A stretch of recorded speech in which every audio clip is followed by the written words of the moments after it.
नहीं होगा।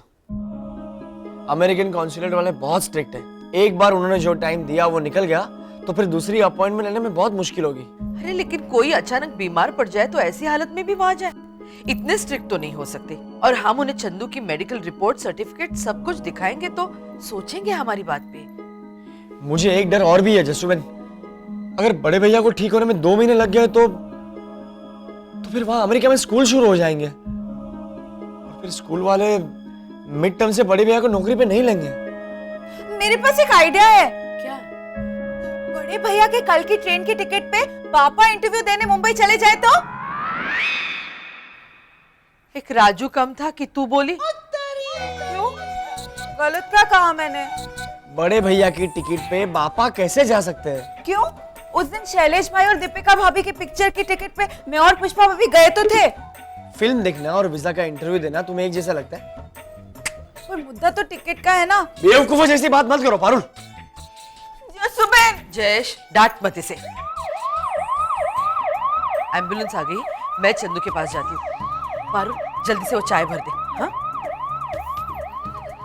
जयेश, हाँ क्या है? तुम बदल गए हो।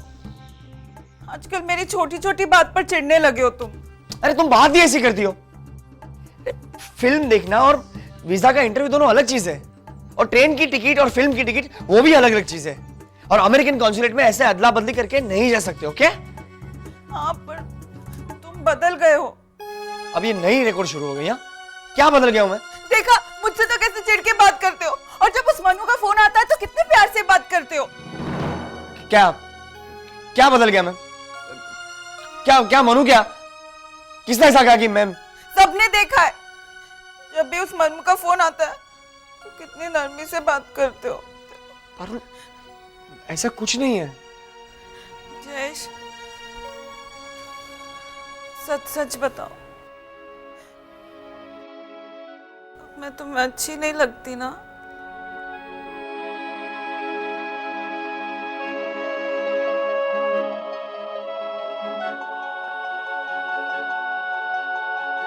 मैं खुद ही चल के जा सकता हूँ, मैं प्राध्यापक हूँ।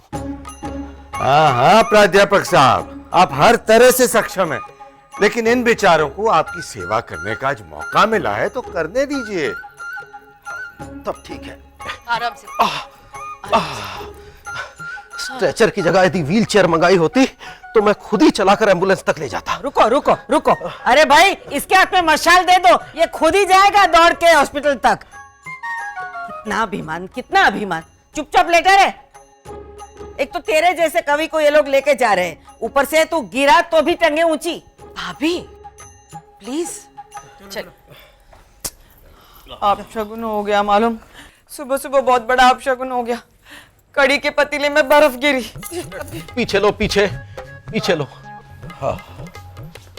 पुष्पा, ये कड़ी में बर्फ कैसे गिरी? खुद स्ट्रेचर पर पड़ा है, लेकिन फिर भी जानना चाहता है कि कड़ी के पतीले में बर्फ कैसे गिरा। तो ए पुष्पा, बर्फ कैसे गिरी ना वो छोड़, अपशगुन कैसे हुआ ये बता। भाभी सॉरी।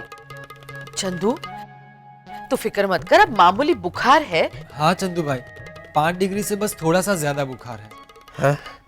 क्या? अरे राजू, हम बोल रहे हैं कि मामूली बुखार है, फिर 5 डिग्री से ज्यादा है बोलने की क्या जरूरत थी? बापा इसे डांटिए मत, मुझे तो तसल्ली हुई है कि मुझे 5 डिग्री से ऊपर बुखार है। मामूली बुखार तो मामूली आदमी को होता है। चलो चलो चलो। नहीं नहीं, रुको रुको, मुझे भी नजर लगी है, इसलिए बुखार में कांप रहा हूं। हु। नजर न लगे परिवार की एकता को, सो थूक दो, थू थू थू थू थू। वाह, बस ऐसे ही सडनली। अब बारात निकालें और मैं तेरे साथ एम्बुलेंस में बैठूंगा। चंबू, चंदू भाई, जसुबेन में इससे बात नहीं करता। अरे अच्छा है, कम बोलेगा तो तेरी एनर्जी भी बचेगी। धर्मेश तू इसके साथ बैठ। अब चलो चलो, वरना मैं सचमुच बैंड बाजे वालों को बुला के सचमुच की बारात निकलवाऊंगा। चलो अब चलो।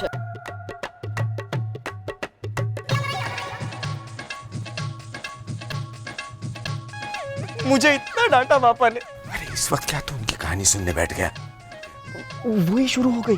मैंने तो पूछा भी नहीं कि आप कैसी हो, तो भी। जबकि मेरा कोई कसूर नहीं था बा। सुधांटी अपने आप ही शुरू हो गई, तो मैं क्या करता? सबके सामने मुझे बेवकूफ कहा बा। वहाँ तो सिर्फ शैलेश भाई थे। हाँ, पर शैलेश भाई सबको बताएंगे ना, तो सबके सामने ही हुआ ना बा। और आपका तो कुछ भी नहीं। जयेश ने मुझे कितना सुनाया। अरे तू चुप रह ना, तू रो मत बेटा। हाँ तू रो मत। हाँ देख, तू हंसता है ना तो कैसा जॉन अब्राहम दिखता है, और रोता है तो साउथ की किसी फिल्म की हीरोइन की जैसा लगता है। तो रो मत। हाँ बेटा। वाह वाह, क्या वाह वाह, तुझे तो जयेश ने डांटा वो अच्छा ही हुआ। हाँ हाँ, अब आप भी बोलिए। अच्छा हाँ, तू भी मत रो। हाँ तू भी मत रो। बता, जयेश ने तुझे क्यों डांटा? वो सब छोड़िए, पर जब मैंने उनसे कहा ना कि मुझसे तो ऐसे डांट के बात करते हो, और जब उस मनु का फोन आता है तो कितने प्यार से बात करते हो, तो मुझे घूरने लगे। ये मनु कौन है? मैंने गीता से भी मनु का नाम सुना है। भूल गए बा, वो जयेश भाई के अमेरिका वाले दोस्त हैं। जब भी मनु भाई का फोन आता है ना, तभी जयेश भाई के बात करने का अंदाज बिल्कुल ही बदल जाता है। मतलब कुछ बात तो है। हाँ, मैंने जयेश भाई से पूछा भी कि क्या बात है, तो उन्होंने कोई जवाब नहीं दिया। फिर जस्सू बेन ने आके मुझसे कहा कि मैं जयेश भाई से कोई सवाल ना करूं, वक्त आने पर जयेश भाई खुद बता देंगे सब।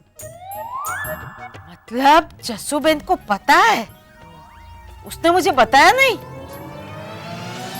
ए जस्सू बेन, ए जस्सू बेन।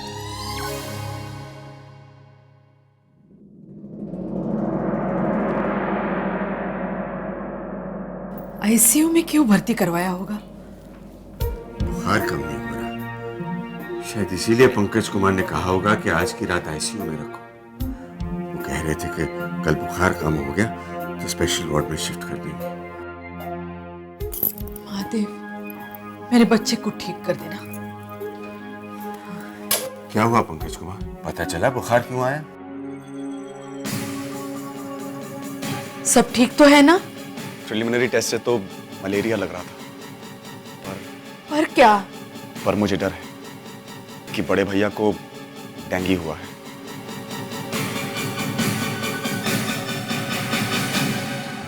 आपको तो बोलना ही नहीं आता। डेंगू नहीं, डेंगू हुआ है चंदू भाई को। ओ तेनालीरामन, सही उच्चारण है डेंगी, समझी?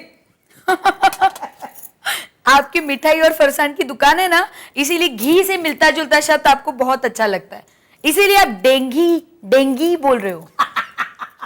अरे नन्नू बेटा, तेरी बात बेवकूफी का फुल फॉर्म में है। क्या पापा, आपको ऐसे सीरियस सिचुएशन में भी हंसी आ रही है? डेंगू कहा जाता हो या डेंगू, बीमारी तो हुई है ना। और आपको पता है कितनी खतरनाक बीमारी है ये? चंदू अंकल का अमेरिका जाना भी कैंसिल हो सकता है। नहीं नहीं नन्नू बेटा, एक काम करो, भगवान के सामने दिया जलाओ और भगवान से प्रार्थना करो कि चंदू भाई की तबीयत कल की कल ठीक हो जाए। हाँ? जाओ जाओ जल्दी जाओ। हाँ। जाओ। आपने नंदिनी को भेजा ना, तभी मुझे सुधा इस वक्त एक भी डाउट नहीं है, वरना मुझसे बुरा कोई नहीं होगा। नहीं, मैं डाउट नहीं कर रही हूँ, मैं तो ये कह रही हूँ कि नंदिनी के बजाय आपको जाना चाहिए था दिया करने। क्यों? अब चंदू भाई बीमार पड़ गए हैं तो कम से कम 1-1.5 महीना तो आराम करेंगे। अब उनका अमेरिका जाना भी कैंसिल हो गया, आपका हार्ट अटैक का ड्रामा भी कैंसिल हो गया, अब तो पिनाकिन और नन्नू की सगाई करवानी पड़ेगी। तू डरा मत मुझे, और चंदू के यहाँ होते हुए भी मैं हार्ट अटैक ला सकता हूँ, समझी? हाँ, लेकिन उसके बाद भी आपको ठीक तो होना ही पड़ेगा, और जसबिन फिर आ जाएगी पिनाकिन को लेकर सगाई करने। पुरुषोत्तम भाई, अब आप बिल्कुल ठीक है। अब आप ठीक है ना? चलो अच्छा है, अब हम पिनाकिन और नंदिनी की अब भी सगाई कर देते हैं। हाँ पर अभी? हाँ, आप बिल्कुल ठीक है। हाँ, तो फिर हर्जी क्या है? पिनाकिन हाँ जसबेन। और नंदिनी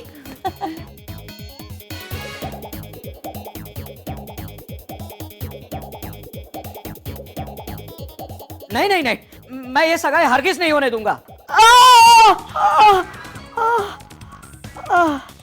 मैं दूसरा हार्ट अटैक भी ला सकता हूँ। हाँ, लेकिन फिर कुछ दिनों में आपको ठीक तो होना ही पड़ेगा ना।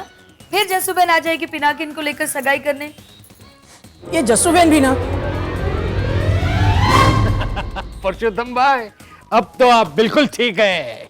पुरुषोत्तम भाई, अरे वाह, आप फिर से ठीक हो गए। हाँ चलिए अब आज ही पिनाकिन और नंदिनी की सगाई कर देते हैं। हाँ, पर अभी अरे भाई, आप बिल्कुल ठीक हो गए। हाँ तो इसमें हर्ज ही क्या है? हाँ पिनाकिन ये लो। हाँ जैसे नंदिनी,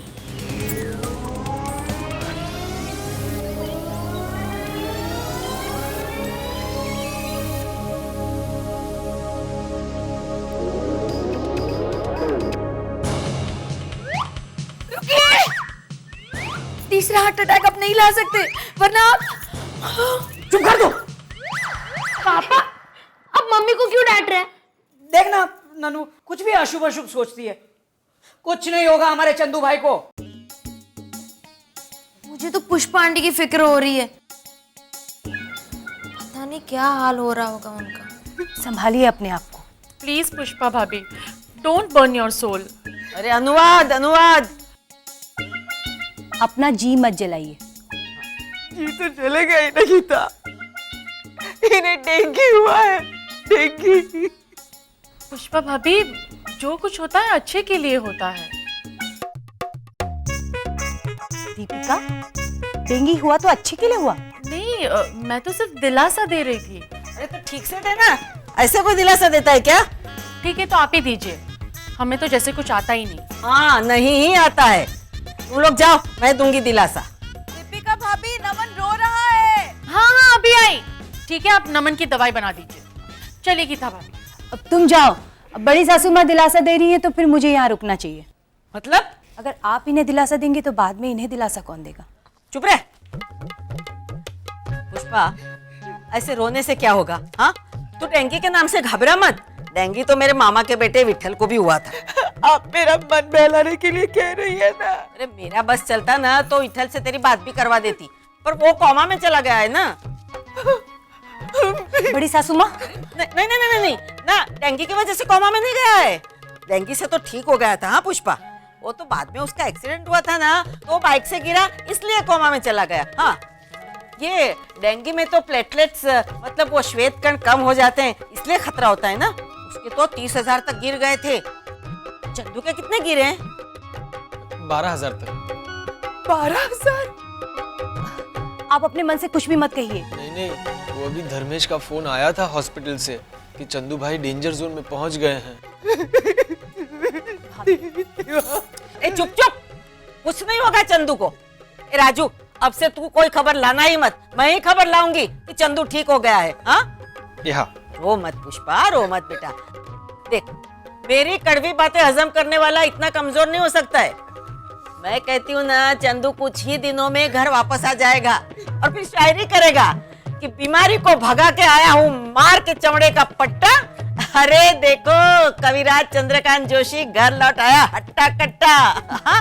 फिर हम लोग सब वाह करेंगे और चंदू कहेगा बस ऐसे ही सडनली। कुछ नहीं होगा चंदू को। देख, हर बार जसुबेन बोलती है ना, इस बार मैं बोलती हूँ कि अपना चंदू सुख रूप घर वापस आ जाएगा। ये पानकोर का वादा है। प्लेटलेट काउंट बढ़ना चाहिए, वरना प्रॉब्लम हो जाएगी।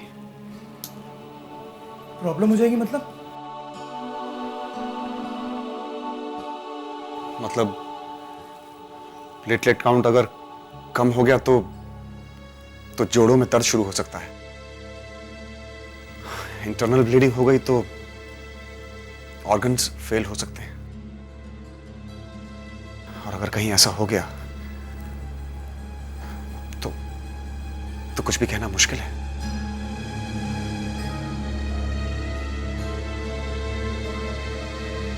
धर्मेश, पगले तू रो मत। अरे डॉक्टर्स तो अनाड़ी होते हैं। नहीं पंकज कुमार, मैं आपके बारे में नहीं, मैं तो दूसरे डॉक्टर्स के। तू बैठ धर्मेश, अब बैठ।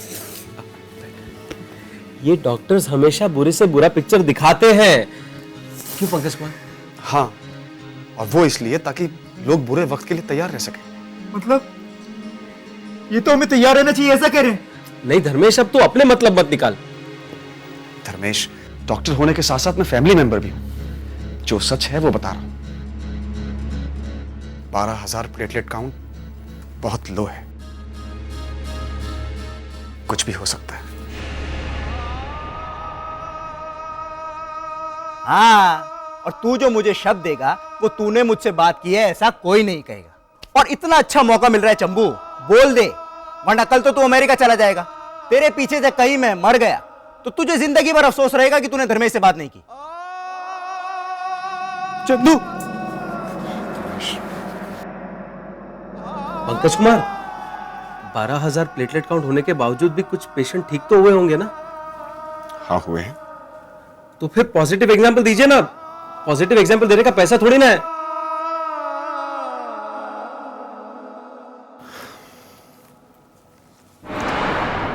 धर्मेश, तुम रो मत। हम पूरी कोशिश कर रहे हैं। बड़े भैया जल्दी ठीक हो जाएंगे। देख देख धर्मेश, पंकज कुमार ने भी कह दिया कि बड़े भैया ठीक हो जाएंगे। तू रो मत।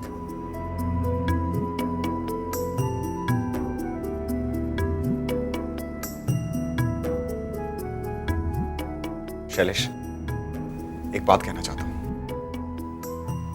ऐसे मौके पे शायद अच्छी ना लगे, लेकिन कहना जरूरी है। डेंगू का मच्छर दिन में काटता है और उसके काटने का असर 2-3 दिन बाद होता है। यानी बड़े भैया को 2-3 दिन पहले मच्छर ने काटा होगा, या तो स्कूल में या फिर घर पर।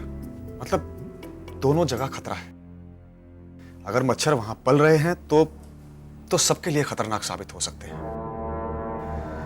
तुम प्लीज घर और स्कूल दोनों जगह इन्फॉर्म करवा दो कि वो सब जगह की सफाई अच्छे से कर लें। खास तौर पर अगर कहीं ठहरा हुआ पानी है तो उसे पहले साफ करें। डेंगू का बस एक ही इलाज है, सफाई। मेरे पापा। चुप हो जा आशीष। मेरे पापा। देखना, बड़े भैया बहुत जल्दी घर आ जाएंगे। हाँ, मेरे पापा। अभी चुप हो जा, चल, ठीक हो जाएंगे वो। चुप अभी, चुप हो जा। मत आशीष, हमने इंटरनेट से सब पता लगा लिया है कि डेंगू का मच्छर कहाँ और कैसे पलता है। हमने स्कूल में फोन करके बता दिया है कि आगे क्या करना है। अपने घर में हम कोने कोने से उस मच्छर को ढूंढकर उसका नामो निशान मिटा देंगे। हाँ, मेरे पापा को जिस मच्छर ने बीमार किया है मैं उसे शहर से निकाल दूंगा। शाबाश, जुट जाओ तुम लोग काम में। मैं भी तुम लोगों के साथ में। घर में और आस पड़ोस में सब लोगों को बता दो कि क्या करना है, ठीक है? हाँ, चल आशीष, चलो चलो बच्चों, चलो।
क्या हुआ बेटा?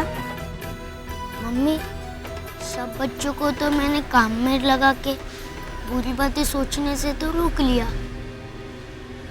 और चंदू काका सच में ठीक होंगे ना? हाँ बेटा, उन्हें ठीक होना ही पड़ेगा। हम सबके लिए।